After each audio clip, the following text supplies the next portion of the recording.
Welcome to Fibonacci-ku. So, kali ini kita akan ngebahas tentang hashing chaining. Yang mana hashing chaining itu adalah metode dari open hashing. Jadi, metode ini adalah kita ingin menghindari collision atau sebuah tabrakan nih. Tabrakan itu apa? Kalau collision itu ya. Jadi misalkan kita mau masukin elemen-elemen di key space ini ke hash table. Nanti kalau misalkan ada dua elemen ya, salah contohnya aja, ada dua elemen, kita masukkan ke hash table, dan lalu dua elemen itu masuk ke indeks yang sama nih. Jadi kan dia bakal tabrakan ya. Oleh karena itu disebutnya adalah collision. Dan hashing chaining ini adalah solusinya untuk menghindari collision itu. Dan lalu untuk hashing chaining ini aku nanti akan menjelaskan ya tentang insertnya, memasukkan elemen ke dalam hashing ini. Dan lalu kita mencari elemennya itu ya di hashing chaining ini. Dan lalu kita menghapus. Dan lalu tentunya juga aku akan melakukan analisa ya di hashing chaining ini. Dan lalu coba kita lihat perhatikan untuk hash ini. Kita punya hash table yang mana besarannya adalah 10 ya. Di sini M sama dengan 10.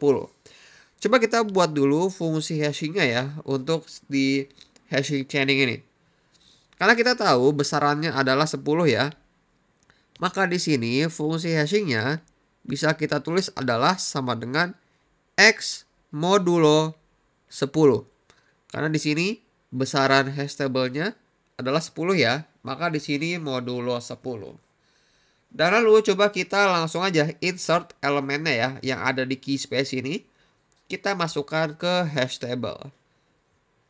Di sini ada 2 ya.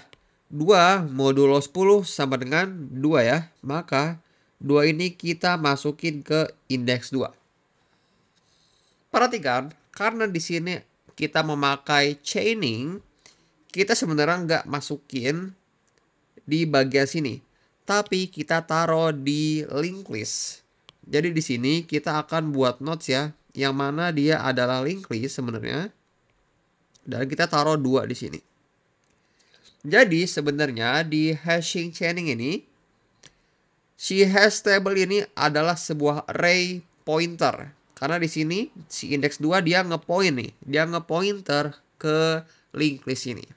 Jadi si hash table itu adalah untuk hashing chaining ini ya, array dari pointer yang mana pointer itu dia ngepoint ke linked list. Nah, itu di sini ya, linked list. Atau sebenarnya bisa kita sebut juga hash table ini untuk chaining, dia adalah array dari chain atau rantai ya. Atau bisa kita sebut juga array dari linked list. Jadi kayak gitu untuk yang elemen 2 ya. Coba kita masukin elemen-elemen yang lain ya. Di sini ada 5, maka kita masukin ke indeks 5. Masukin ke indeks 5. Kita buat ngepoint dan di sini kita masukin 5. Dan selanjutnya ada 12 ya. 12 modulo 10 adalah sama dengan 2 nih.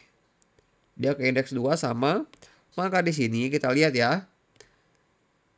Si node ini dia bakal ngepoint ke 12. Sini 12. Nah, selanjutnya di sini ada 25 ya. Dia masuk ke indeks 5. Maka di sini dia ngepoint lagi ke node 25. Dan selanjutnya ada 9. 9 modulo 10 adalah ke indeks 9 ya. Kita di sini elemen 9 masuk ke indeks 9. Dan lalu ada elemen 8. 8 modulo 10 adalah 8 ya. Maka dia ke indeks 8. Kita masukin ke indeks 8. Dan selanjutnya ada 29. 29 modulo 10 adalah sama dengan 9. Maka dia masuk ke indeks 9 juga nih. Maka di sini kita ngepoint 29. Dan selanjutnya ada 122. 122 modulo 10 adalah sama dengan 2 ya.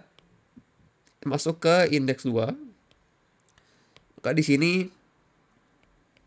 122. Kita lihat di sini kan karena elemen-elemen yang kita masukin tuh selalu lebih besar ya. Jadinya kita taruh di yang paling kanan. Sebenarnya kalau nanti ada elemen yang lebih kecil ya daripada misalkan aku masukin yang lebih kecil daripada 2 nih. Maka nanti kita harus nge-arrange nih. Kita harus selalu berurutan nih posisinya. Jadi kayak gitu. Dan selanjutnya di sini ada elemen 1 ya. 1 modulo 10 adalah sama dengan 1. Kita masukin ke indeks 1 di sini. Kita buat linked list-nya. Ini 1 ya. Dan selanjutnya terakhir ada 10. 10 modulo 10 adalah sama dengan 0. Kita taruh di indeks 0. Dia ngepoint juga nih ke 10. Jadi kayak gitu. Untuk insert gampang ya. Kita tinggal pakai si fungsi hashing ini buat menentukan ya di mana kita taruh elemen itu di hash table, dan lalu tinggal kita buat aja linked list-nya. Dan lalu kalau kita perhatikan, di sini kan besaran hash table-nya adalah 10 ya. Tapi sebenarnya untuk hashing chaining ini kita nggak punya limit. Kita mau masukin berapapun elemen ke hash table ini tuh bisa. Karena kita bakal punya chaining. Jadi kita bisa masukkan elemen berapapun ke hash table dan dia nggak akan punya limit. Bisa berapapun banyaknya masukin ke hash table ini. Jadi sebenarnya si besaran 10 ini nggak begitu berpengaruh ya untuk di hashing chaining ini. Jadi itu untuk insert, dan lalu kita coba mencari elemen yang ada di hash table ini untuk di hashing chaining ya. Caranya untuk mencari elemen adalah contohnya elemen di sini aku contohin aja 122. Kita masukin si 122 ini ke fungsi hashing dulu nih. Maka kita dapat indeks 2 ya. Dari indeks 2 ini kita cari 122. Yang pertama kita lihat 2 bukan ya. Maka kita terus ke kanan dan dia bukan juga, dan lalu kita ke kanan lagi. Dan kita ketemu nih. Maka di sini 122 ini menggunakan 3 kali perbandingan ya. Tadi yang pertama di 2, yang kedua adalah di 12, yang ketiga adalah di 122. Jadi kita butuh 3 kali perbandingan. Dan lalu contohnya lagi adalah 5 nih. Kita mau mencari 5. Maka si 5 ini kita masukin ke fungsi hashing ya. 5 modulo 10 kita dapat indeks 5. Dan kita cari di perbandingan pertama kita langsung ketemu nih 5. Maka langsung stop. Kita nggak perlu cari lagi karena udah ketemu ya. Dan di sini kita cuma perlu 1 kali perbandingan. Dan lalu contoh aja aku mau mencari elemen 30 ya. Walaupun di sini nggak ada, tapi aku pengen cari elemen 30 nih. 30 modulo 10 adalah 0 ya. Maka kita cari ke indeks 0. Dan kita lihat di perbandingan pertama 10. Dia bukan 30 ya. Dan lalu dia nggak punya elemen lagi selanjutnya. Maka kita tidak ketemu. Ya kan? Makanya kita langsung stop. Jadi untuk mencari kita simpel sebenarnya. Mirip-mirip kayak insert sih sebenarnya ya. Kita masukin aja dulu elemennya ke fungsi hashing. Dan lalu kita tinggal cari elemennya di linked list. Dan lalu coba aku pengen analisa tentang di hashing chaining ini ya. Contoh aja nih ya, misalkan aku punya jumlah elemennya adalah, contoh aja ya, di sini adalah n sama dengan 100. Dan lalu kita tahu besaran si hash table-nya itu adalah di sini 10. Nah, kalau di hashing ini kita memiliki satu istilah. Namanya adalah loading factor.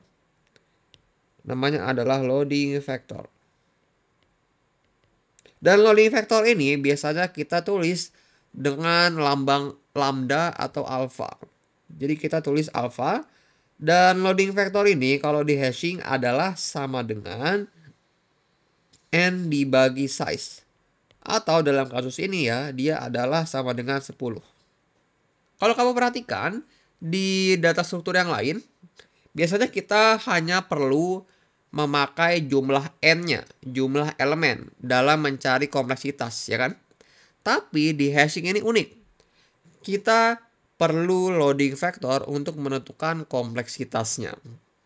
Jadi tadi kalau kita searching ya. Kita searching elemen. Kita kan tadi memakai fungsi hashing ya. Maka kita memakai satu kompleksitas nih. Big O dari 1. Tapi karena kita perlu loading vector, maka di sini 1 ditambah alpha. Maka kompleksitasnya untuk mencari elemen di hashing chaining ini adalah big O dari 1 ditambah alpha. Dan mungkin aku akan memberikan juga yang lebih spesifik ya untuk mencari elemen. Bagaimana kalau misalkan kita mencari elemennya itu sukses dan tidak sukses? Tadi kan aku kasih contoh ya, kalau misalkan kita ketemu elemennya atau tidak ketemu nih. Kita cari average case-nya, kita cari rata-ratanya. Coba di sini aku pengen tulis average, aku ditulis di atas ya, average successors nih. Successors-nya. Karena kita mencari average dan successors, kita harus tahu di sini kita lihat di linked list-nya ya. Besaran si linked list-nya itu adalah sebenarnya kita harus uniform distributive. Atau kita berasumsi ya. Jadi besaran ininya itu setiap indeksnya adalah si loading factornya itu. Adalah si 10. Kalau misalkan kita punya setiap indeksnya loading factornya itu adalah 10, maka sebenarnya fungsi hashing ini sangat bagus. Jadi coba kita fokus dulu ke average successors-nya ya. Di sini kita lihat, tadi kan kita tahu kalau misalkan kita mau searching, kita harus masukin ke fungsi hashing dulu ya. Maka di sini T atau time ya di sini, aku anggap di sini T-nya adalah time, adalah 1, ya kan? Dan lalu ditambah, tadi kan aku bilang kita tinggal ditambah alpha ya. Tapi karena kita ingin mencari average-nya, maka di sini kita bagi 2. Karena kan tadi kalau misalkan kita langsung ketemu, kita cuma 1 kali perbandingan ya. Tapi kalau misalkan elemennya itu di paling terakhir, dia harus pakai semua loading vectornya. Maka average-nya atau rata-ratanya tinggal kita bagi 2 aja. Jadi ini adalah average successors-nya ya untuk di hashing chaining ini. Dan lalu kalau misalkan kita ingin mencari average untuk unsukses atau tidak sukses ya, kita gampang aja nih. Karena kita sebenarnya kalau misalkan nggak sukses ya, kita harus selalu membandingkan sampai akhir. Maka di sini bisa kita langsung tulis saja 1 ditambah alpha untuk average and successors-nya ya. Jadi kayak gitu untuk average successors dan average and successors-nya ya untuk hashing chaining. Ini adalah analisanya. Dan tadi aku juga berbicara tentang loading factor ini harus uniform distribution. Atau misalkan, atau sebenarnya itu disebut juga kita beranggapan si loading factor ini adalah setiap si indeksnya adalah 10. Jadi nanti nih ya, besaran si linked list-nya, setiap indeksnya itu adalah 10. Tapi misalkan aku pengen masukin elemen ya. Contoh aja aku pengen masukin di sini elemen 5, 25, terus ada 35, 75, 85, 95. Kalau kamu perhatikan ya, kita memakai fungsi hashing-nya kan X modulo 10 ya. Kalau kamu perhatikan, semua elemen ini akan masuk ke indeks 5 nih. Dia bakal masuk ke indeks 5. Bayangkan kalau elemennya sangat banyak. Maka ide dari si loading factor ini ya, yang mana kita harus balance atau uniform distributive terhadap semua indeksnya ya. Jadi nggak sesuai sama idenya. Kita nggak akan punya loading factor yang sesuai seperti ini. Maka siapa yang bertanggung jawab supaya si loading factor ini itu sesuai? Yang bertanggung jawab adalah si programmernya yang menulis si codingan ini. Dan si programmer itu harus menentukan fungsi hashing yang sesuainya. Supaya kita mendapatkan loading factor yang baik. Yang baik itu adalah kita mendapatkan uniform distributifnya. Si alfanya itu harus n per size-nya, besaran si hash table. Maka gimana caranya si programmer itu biar tahu menentukan fungsi hashing? Maka si programmer harus tahu data yang dia olah kayak gimana. Kita nggak mungkin kan tahu solusi tanpa kita tahu data yang kita olah. Nah, jadi itulah tanggung jawabnya dari si programmer harus menentukan di codingannya ya fungsi hashing yang sesuai supaya kita mendapatkan loading vector yang uniform distributif. Kayak gitu. Jadi itu analisanya untuk di searching elemen ya di hashing chaining ini. Dan lalu untuk menghapus sebenarnya simple aja. Dan kalau menghapus kita sebenarnya selalu akan memakai fungsi hashing ini ya karena kita kan harus mencari juga si elemen itu. Kita cari elemen contohnya aja di sini 2 ya. Kita cari dan lalu kita cari di sini di indeks 2 dan langsung ketemu. Maka di sini bisa kita langsung hapus. Kita hapus ya si 2 ini. Dan lalu si indeks 2 itu dia bakal ngepoint ke si elemen 12. Jadi sebenarnya mirip ya kayak searching. Dan kompleksitasnya juga mirip. Karena kita harus tinggal pakai fungsi ini dan mencari. Dan lalu nanti kita tinggal hapus saja elemen yang ada di linked list itu. Jadi ini konsep dari hashing chaining ya yang harus kalian ketahui. Mungkin rada ribet. Kalau kalian lihat di sini kita harus tahu tentang loading vector. Tapi sebenarnya kalau kamu coba tonton lagi video ini pelan-pelan, sebenarnya hashing chaining ini sangat simple. Kita cuma tinggal insert pakai fungsi hashing dan tinggal kita taruh di linked list. Dan kalau searching, kita tinggal searching aja ya. Dan lalu kita perhatikan loading vektornya ya. Loading vektor itu sebenarnya cuman yang penting kita uniform distributif aja. Setiap elemen-elemen ini, setiap si indeks-indeks ini. Biar nanti panjangnya linked list itu dia balance dalam setiap indeksnya. Dan lalu kalau delete, tinggal kita pakai fungsi ini, kita cari, dan lalu kita tinggal hapus saja elemennya yang ada di linked list. Jadi kayak gitu tentang hashing chaining. So, see you in the next video. Thank you.